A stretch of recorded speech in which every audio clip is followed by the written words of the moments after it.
Apakah ada unsur kuasa gelap? Bisa saja. Jadi sekarang serahkan saja ke dalam tangan Tuhan. Kamu hidup dalam kekudusan dan kesucian, minta hikmat Tuhan. Kalau memang Tuhan berkenan, mudah terjadi. Mudah menemukan pembeli. Jika tidak, ya seperti yang kamu katakan, menurut kehendak Tuhan saja. Dalam teropongan saya, kamu disertai Tuhan. Kamu mencari Tuhan dengan sungguh-sungguh. Jangan maksa, kalau sudah waktunya Tuhan akan buka jalan.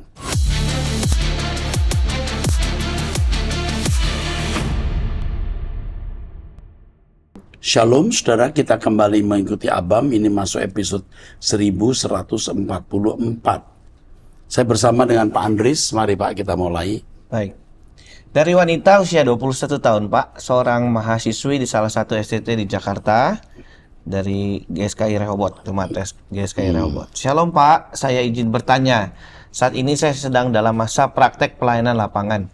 Kebetulan saya mengajar kelas 11 di salah satu SMK di Jakarta. Dalam materi kelas 11 ini, sangat full pembahasannya mengenai keluarga. Namun, ada hal yang menjadi ketakutan saya dalam menyampaikan materi, yaitu ada beberapa anak yang memiliki orang tua yang berbeda agama, dan di dalam kelas itu pun ada anak juga yang beragama lain. Bagaimana pandangan Bapak mengenai hal ini? Saya juga masih dalam proses belajar, akan tetapi saya mau mengajarkan apa yang baik, berkenan dan sempurna di depan anak-anak itu. Tapi melihat latar belakang keluarga dan murid yang berbeda agama non-Kristen, hati saya pedih bahkan miris mendengarnya. Alasannya adalah karena saya memiliki latar belakang keluarga cemara yang sudah dari kecil Kristen, makanya saya takut menyinggung perasaan anak-anak tersebut, Pak. Mohon pandangan dan tuntunannya, Pak. Saya rindu sekali untuk menjadi pelangi indah dan hujan berkat bagi mereka, tanpa menyinggung perasaan siapapun di sana. Terima kasih sebelumnya Pak, kiranya Tuhan selalu menyertai semua pekerjaan dan pergumulan Bapak rohaniku. Saya mau terus ikut menangis bersama Bapak dalam keterbatasan dan di usia muda saya ini. Usia 21 tahun, ini mahasiswi STT Ikumene. Iya Pak. Sedang praktek lapangan, biasanya di semester berapa? Semester 7. Semester 7, iya. Praktek PPL, praktek iya. Pengalaman lapangan. Iya. Ya, mengajar di kelas 11.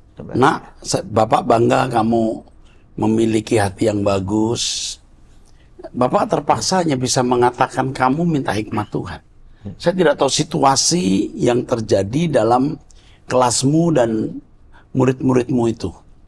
Kamu harus doa pagi bersama Bapak setiap jam 5. Jangan lupa ikut terus true.id, lalu minta hikmat Tuhan.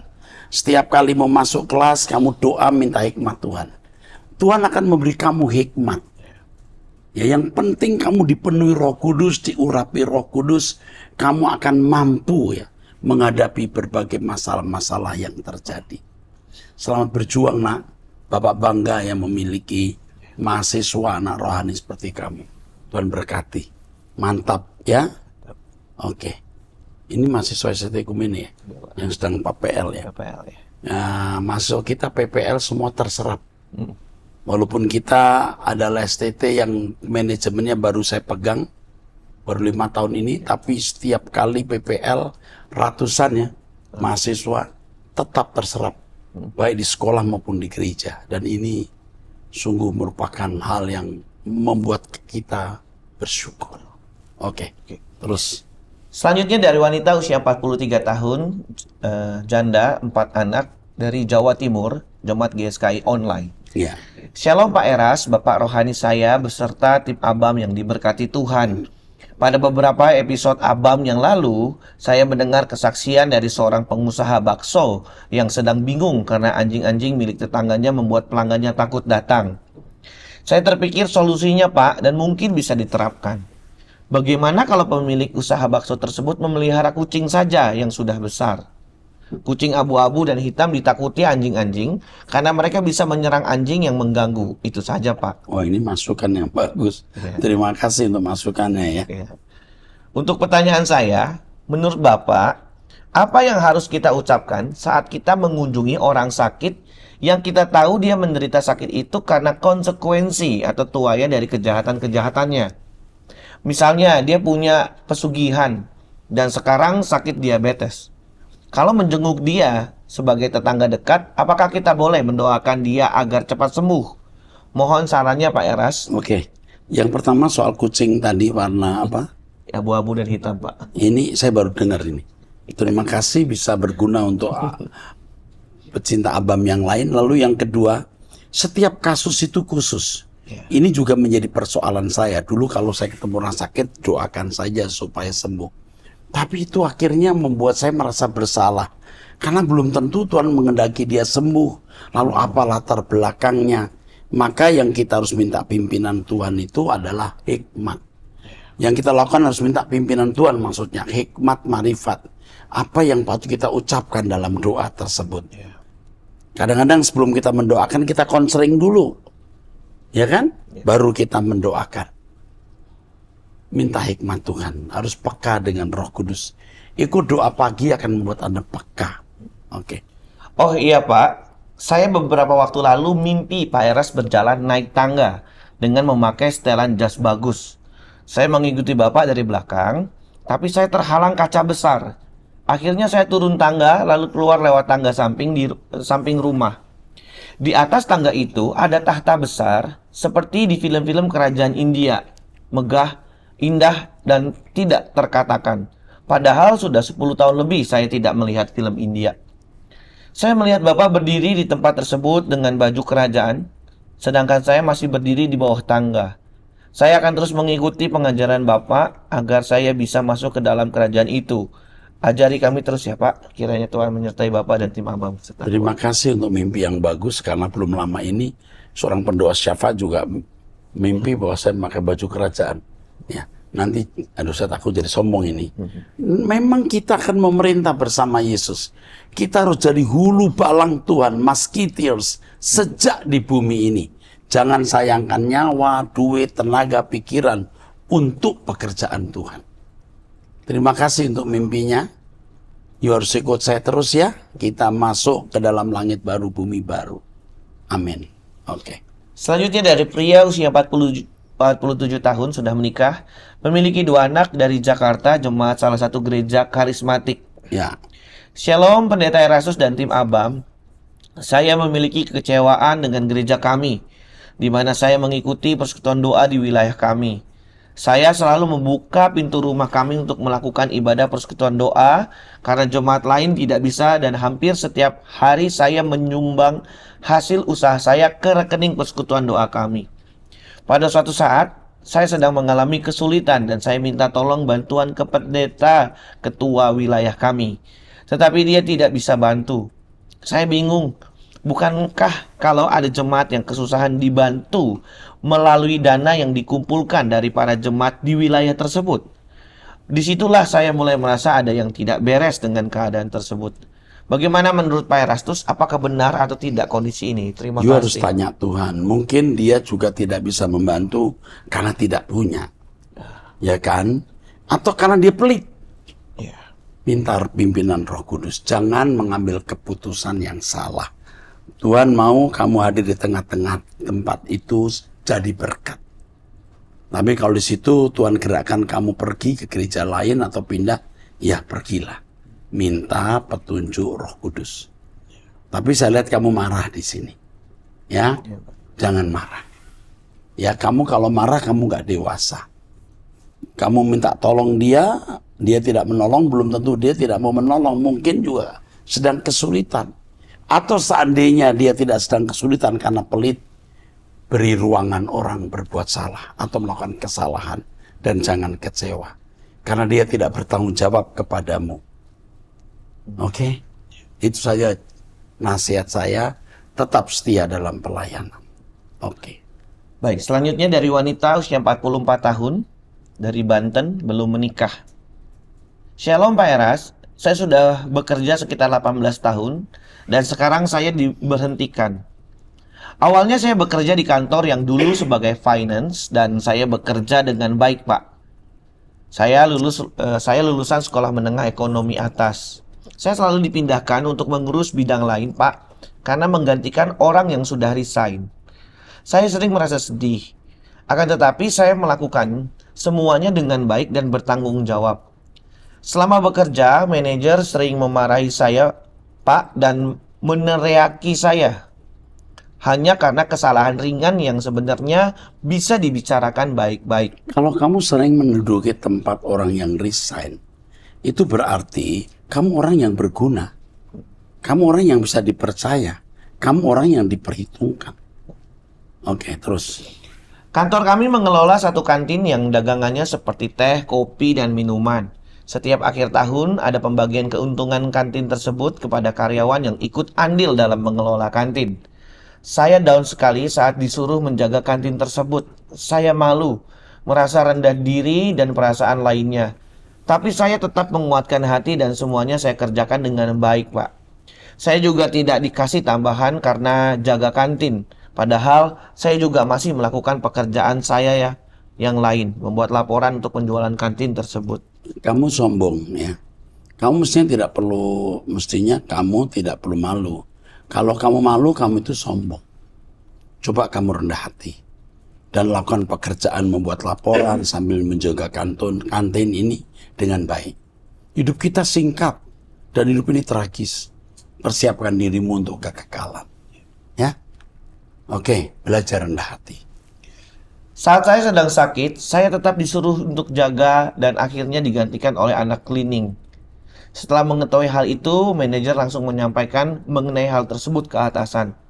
Manajer ini suka mengadukan saya ke atasan, Pak. Seperti membuat atasan tidak menyukai saya dan karyawan lain juga tidak menyukai manajer ini. Beberapa hari kemudian saya dipanggil dan disuruh kerja di kantin dengan alasan resepsionis tidak dibutuhkan lagi. Saya dipanggil sore dan tidak ada waktu berpikir panjang, harus memutuskan mau atau tidak. Akhirnya saya jawab tidak mau. Mereka menanyakan kalau tidak mau jadinya bagaimana? Saya jawab terserah perusahaan saja dan besoknya saya di PHK, Pak. Mestinya dengan lulusan Sekolah Menengah Ekonomi Atas, usiamu 44 tahun, kamu sudah susah loh cari pekerjaan. Kamu keras. Kau berkata tidak mau, mestinya tidak loh. Mestinya kau berkata saya mau. Kamu salah loh. Selain kamu sombong, kamu juga memang keras. Kamu harus berubah, nak. Kamu menyusahkan dirimu sendiri. Dengan keadaan tidak menikah ini, kamu juga kejiwaanmu bisa tidak stabil. Oke. Saya sedih, Pak, karena saya masih ingat bagaimana dulu awal lulus sekolah saya begitu sulit dapat pekerjaan dan sekarang jobless lagi. Iya. Di umur saya sekarang apalagi karena hanya lulusan SMEA. Saya belum membaca ini. Saya sudah berkata cari kerjaan susah. Tapi kamu sombong dan kamu keras. Jadi kamu menyusahkan dirimu. Apalagi kamu tidak menikah. Jiwamu tidak stabil. Tepatnya jiwamu sakit. Oke. Saya bingung, takut dan saya tidak mau menjadi pengangguran. Jobless membuat saya patah semangat dan tidak percaya diri, Pak. Kenapa ya, Pak? Jalan hidup saya sulit, pekerjaan tidak lancar dan saya masih belum menikah di umur segini. Karena karaktermu buruk. Karaktermu itu buruk. Tapi Tuhan mengasihani kamu. Kamu cari kerjaan, kamu akan mendapat pekerjaan. Dan pekerjaan yang kamu akan dapat ini tidak kalah sulitnya. Tapi kamu harus bertahan. Sebenarnya pekerjaan yang kamu akan dapat berikut akan lebih sulit. Lebih menyakitkan, tapi bertahanlah. Oke. Ya. Tolong berikan saya saran dan pencerahan, Pak, dan tolong doakan mendapat pekerjaan. Udah saya beritahu. Ya, jangan selalu sombong ya. Betul, Pak. Udah jelas apa yang saya sampaikan. Kamu akan mendapat pekerjaan tapi tidak kalah sulitnya, bahkan lebih sulit. Ingat, jangan sombong. Kamu hanya lulusan SMEA. Kok bisa sombong ya? Jaga kantin kamu malu. Ah, ini salah. Oke. Selanjutnya dari wanita usia 49 tahun sudah menikah, memiliki 2 anak dari Kalimantan Timur, jemaat gereja kesukuan Protestan. Iya, oke. Shalom, Pak. Ada seorang jemaat, bukan jemaat tempat saya bergereja, yang sedang sakit. Dia beserta keluarganya melakukan ritual pengobatan adat kesukuan, meminta kesembuhan dari leluhur. Biasanya sih dukun seperti kerasukan. Setelah selesai ritual pengobatan, orang yang sakit tersebut belum sembuh dan sudah tidak bisa kenal orang lagi atau koma. Salah satu majelis di gereja jemaat yang sakit itu mengingatkan agar keluarga tersebut tidak melakukan ritual itu lagi karena nantinya gereja tidak mau melayani jika dia mati. Apakah sikap gereja atau majelis tersebut benar, Pak? Salah. Jemaat yang meninggal apapun alasannya harus dilayani. Gereja yang menolak seperti ini, gereja yang akan ditinggalkan oleh jemaatnya. Ini sewenang-wenang ini. Tapi pasti ada gereja lain yang mau. Kalau gereja ini tidak mau. Oke. Karena tidak mau melayani atau datang ke rumah orang yang sakit ini. Jika salah satu anggota keluarga dari jemaat yang sakit ini ke gereja. Ya kan, justru jemaat yang tidak dewasa sampai mengadakan seremonial atau ritual kesembuhan harus dibelas kasihani. Ini orang bodoh yang sesat, bukan malah dibuang. Gereja melakukan hal itu agar gereja tidak dipermainkan. Jadi membuat jerat jemaat yang masih mendua hati, tidak beriman sepenuhnya pada Tuhan. Terima kasih, Pak. Saya sangat menunggu jawaban Bapak. Sebenarnya dengan pergi ke dukun, menunjukkan jemaat ini tidak memiliki keyakinan terhadap Tuhan dan gerejanya. Ini berarti gereja gagal mendewasakan dia. Iya kan? Iya. Mestinya gereja tidak bersikap demikian. Oke, saya kira itu jawaban saya ya. Gereja salah bersikap begitu. Tolong bantu orang-orang seperti ini yang sudah lemah, bodoh, tidak rohani, harus ditopang. Oke. Selanjutnya dari wanita usia 54 tahun, single dari Jawa Timur, Jemaat GSKI. Shalom Pak Eras, saya dulunya Jemaat GSKI Arta Gading, tapi sekarang saya sudah tinggal di Surabaya, dan saya selalu mengikuti ibadah online GSKI, serta setiap kali Pak Eras ke GSKI Sutos, saya selalu datang. Saya selalu mengikuti ibadah doa pagi dan doa puasa GSKI. Saya salut dengan Pak Eras, walaupun difitnah, dicaci maki, direndahkan, ataupun dikhianati. Pak Eras tetap diam dan tidak membalas, sama seperti Yesus waktu mau disalibkan. Pak Eras naik level di mata Bapa di surga. Terima kasih banyak Pak Eras, karena sudah mengajarkan kebenaran kepada kami yang benar-benar ingin belajar dan taat kepada firman-Nya. Begini Pak, 25 tahun yang lalu, saya ikut dalam sebuah pelayanan di Surabaya, lalu pindah ke Bogor. Saya mempersembahkan seluruh hidup untuk Tuhan dengan tidak menikah seperti biarawati, tidak berjubah. Saya belajar hanya mengasihi Tuhan saja, tidak menonton TV dan tidak membaca berita. Hidup kami di dalam pelayanan itu hanya membaca firman, bersekutu, memuji dan menyembah Tuhan, serta mendoakan orang yang diminta didoakan. Tuhan memang luar biasa pada saat itu. Bahkan kami tidak tumpang tangan atau doa khusus, tapi hanya dengan penyembahan dan pujian, orang-orang disembuhkan atau dipulihkan. Tapi itu dulu Pak, karena ada sesuatu dan lain hal, jadi sudah keluar dari pelayanan tersebut. Pada saat keluar, saya merasakan dunia semakin jahat dan saya tidak menemukan kebenaran di banyak gereja.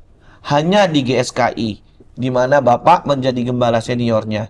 Saya menemukan hidup dalam kekudusan dan kesucian Bapa yang merupakan kunci dari pengenalan akan Bapa di surga. Sekarang saya bingung mau buat apa setelah keluar dari pelayanan tersebut.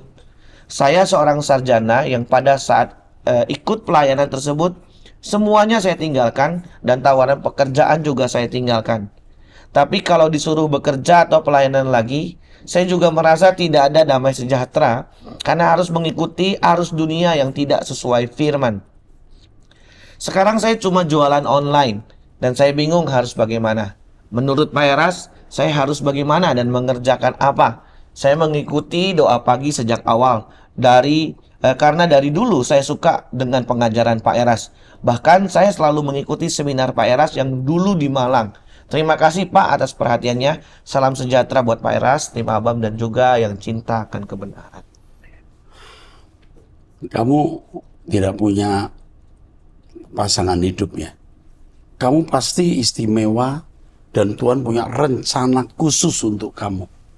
Kamu berdoa, minta petunjuk Tuhan, apa yang harus kamu lakukan. Mencari nafkah melalui jualan online tetap harus dijalankan, supaya kamu tidak bergantung kepada orang. Tetap menjadi anggota GSKI, bersama dengan saya kita berkemas-kemas ke surga. Gereja Suara Kebenaran Injil, Rehoboth Church Sutos, saya gembalanya. Saya akan hampir selalu datang tiap Rabu ke Surabaya. Dan mungkin sebulan sekali saya akan pimpin perjamuan kudus di Surabaya. Hadirlah. Nanti kalau hari Kamis tiap minggu ada doa pagi jam 5, hadirlah juga. Biar kita mencari Tuhan full dan menjadikan Tuhan dunia kita satu-satunya. Tuhan berkati. Amin. Baik, selanjutnya dari wanita usia 59 tahun, janda cerai mati, 2 anak dari Jakarta, Jemaat Gereja Karismatik. Shalom Bapak Rohaniku beserta pendamping Abam. Saya punya pergumulan dalam keluarga besar, yaitu mengenai warisan dari kedua orang tua kami yang sudah meninggal. Saya anak bungsu dari 8 bersaudara, bersepakat untuk menjual rumah beserta pekarangannya. Berjalannya waktu, saudara kami 3 orang sudah meninggal. Namun rumah tersebut masih belum terjual juga. Pertanyaan saya, Pak, apakah ada pengaruh kuasa gelapnya, Pak, sehingga rumah itu susah terjual? Apakah saya berdosa apabila saya berupaya agar rumah tersebut terjual atas dorongan dari saudara? Namun semua ini tidak lepas hanya seturut kehendaknya saja. Kehendak Tuhan saja. Ya. Oke. Apakah ada unsur kuasa gelap? Bisa saja. Tetapi kalau kamu percaya Tuhan Yesus dan hidup dalam kekudusan, setan tidak akan bisa menguasai hidupmu juga harta kekayaanmu. Jadi sekarang serahkan saja ke dalam tangan Tuhan. Kamu hidup dalam kekudusan dan kesucian, minta hikmat Tuhan. Doakan rumah itu agar menjadi rumah yang dikuduskan oleh Allah. Adakan doa di rumah itu, bersihkan dari kuasa gelap, dari penghuni kuasa gelap, supaya rumah itu dikuduskan. Lalu minta hikmat Tuhan bagaimana menjual rumah itu. Kalau memang Tuhan berkenan, mudah terjadi. Mudah menemukan pembeli. Jika tidak, ya mengalir saja. Jangan paksa. Seperti yang kamu katakan, menurut kehendak Tuhan saja. Oke. Mohon dukungan doa, saran dan petunjuknya Bapak Rohaniku. Rileks saja, mengalir. Jangan maksa. Semua ada waktunya. Mengalir saja, jangan maksa. Oh ya Pak, rumah yang mau dijual tersebut berada di sekitar kota Solo. Demikian Bapak Rohaniku yang terkasih, kiranya Bapak terus diberkati, diberikan hikmat, marifat dari Bapak Elohim Yahweh untuk menjadi tempat curahan hati dan menjadi teladan bagi kami. Terima kasih. Tetap sehat ya Pak, karena masih banyak umat yang membutuhkan pengajaran-pengajaran dari Bapak untuk menuju ke langit baru, bumi baru. Mohon maaf apabila ada kata yang tulisannya tidak berkenan di hati. Kamu disertai Tuhan. Dalam teropongan saya, kamu disertai Tuhan. Karena kamu orang baik. Kamu mencari Tuhan dengan sungguh-sungguh. Jalani saja, jangan maksa. Kalau sudah waktunya, Tuhan akan buka jalan. Tuhan tidak pernah terlambat, tapi Tuhan juga tidak buru-buru. Oke. Selanjutnya dari pria usia 29 tahun belum menikah di Jakarta, Jemaat GSKI. Shalom Pak Eras, saya sangat mencintai mantan pasangan saya. Tapi dia memutuskan untuk menyudahi hubungan yang telah dijalin dengan sepihak tanpa memberi kesempatan kepada saya sama sekali. Saya belum membaca kalimat berikutnya ya. Tapi saya katakan lupakan dia. Kalau sampai dia memutuskan, kamu harus punya harga diri. Wanita banyak, Tuhan bisa memberikan yang lebih baik. Teruskan. Padahal keluarga kami sudah dekat dan sudah setuju. Jujur saja Pak, saya masih memiliki kekecewaan yang membekas sampai sekarang. Karena dia selalu memilih diam dan tiba-tiba langsung putus tanpa memberi kesempatan untuk bertemu dan membicarakannya karena dia takut makin gagal move on. Saya tidak tahu ya, apa yang membuat dia memutuskan hubungan ini. Karena keadaanmu, keadaan ekonomimu, keadaan karaktermu, keadaan rumah tanggamu atau apa. Tetapi dia sudah memutuskan, miliki harga diri. Jangan mendewakan dan mengkultuskan dia dan memberhalakan dia. Oke? Move on saja. Tuhan menjadi segalanya dalam hidupmu, menjadi kekasihmu. Oke. Meskipun diputusin sepihak, saya semakin mendekatkan diri saya kepada Tuhan. Amin. Dimulai dengan rajin mengikuti doa pagi jam 5 dan mendengar renungan malam. Amin, bagus Saya sekali. juga mengisi hari-hari dengan bekerja sungguh-sungguh dan menghilangkan distorsi yang tidak berkaitan dengan kerohanian saya. Sejak putus, saya menjadi pribadi yang lebih baik dan penyertaan Tuhan di hidup saya sangat nyata, Pak. Amin. Akan tetapi setiap saya berdoa, saya selalu teringat dengan dia. Nah, ini yang harus menjadi pergumulanmu dan kamu bisa menguasai dirimu. Kamu yang memiliki dirimu, ingat. Kamu berdaulat atas dirimu. Kamu bisa lupakan dia, juga bisa tidak. Kalau kau berkata, aku bisa, aku melupakan dia, bisa. Beberapa waktu lalu, saya memberanikan diri untuk berkomunikasi dengan dia, dan saya sangat shock karena dia sudah membuka hati untuk orang lain. Ya, kamu nggak punya harga diri. Saya udah bilang jangan. Ingat dia, move on saja. Kamu masih nekat. Oke. Saya kecewa, Pak, karena saya sudah menjaga hati dan tidak ada niat untuk mencari pasangan lain. Saya merasa usaha saya saat kami masih berhubungan dan setelah putus seperti sia-sia. Saya hampir nekat untuk mengembalikan barang-barang dia karena sangat mengganggu ketenangan saya beberapa bulan ini.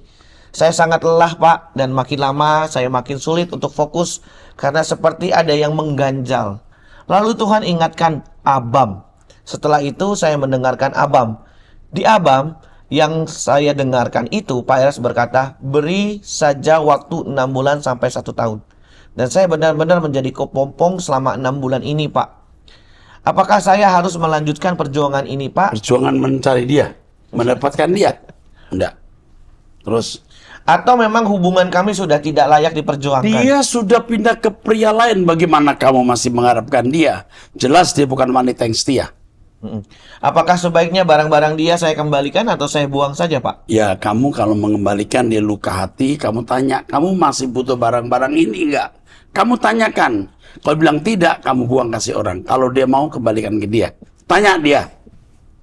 Apakah saya harus memberanikan diri minta bertemu untuk terakhir kali Ini kamu soal kamu ini loh masih bandel.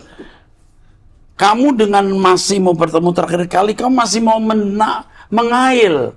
Kamu nggak punya harga diri, nak. Jangan begitu. Nggak usah bertemu terakhir kali. Move on, lupakan. Katakan, jangan bertanya kemana aku pergi. Oke. Saya mengucapkan terima kasih untuk waktunya. Kiranya Tuhan menambahkan hikmat untuk Bapak dan tim. Udah saya jelaskan ya, jadi nggak perlu ya. Oke, Ya, Pak. teruskan. Selanjutnya dari wanita usia 17 tahun, Jawa Tengah, Jemaat Gereja Pentakosta. Shalom Pak Eras dan tim Abam. Mohon link doa pagi di-share lebih awal karena terlalu mepet untuk dibagikan ke teman-teman grup WhatsApp. Oh. Contohnya link doa pagi yang hari Sabtu di Kebon Jeruk. Hari Jumat link sudah dibagikan. Saya selalu mengikuti doa pagi dari GSKI Tomohon jam 4 Wita. Karena kalau mengikuti dari GSKI Rehoboth jam 5 jadi terlambat. Tetapi tetap mendengarkan sambil beraktivitas. Tidak apa-apa ya Pak? Amin. Nggak apa-apa. Sambil beraktivitas kalau memang tidak bisa dihindari. Ya. Saya juga mau bertanya Pak, kalau tujuan kita adalah penyelamatan jiwa-jiwa, lalu kenapa bayi-bayi masih dilahirkan ya Pak? Ya karena jumlah manusia yang harus dilahirkan itu belum cukup. Jadi Tuhan masih memberi kesempatan ada jiwa-jiwa baru. Jadi Tuhan sudah punya kuota berapa jumlah manusia yang harus dilahirkan. Dan kita juga harus punya tekad menyelamatkan jiwa-jiwa yang dilahirkan di bumi ini. Oke, admin menyarankan Anda untuk mensubscribe truth.id saja. Ya. Oke, saya kira cukup ya. Sekarang terakhir Pak. Dari wanita usia 31 tahun, single Jawa Barat. Shalom Pak, apakah seorang hamba Tuhan atau gembala berhak dan diperbolehkan mengutuk jemaatnya? Nggak boleh.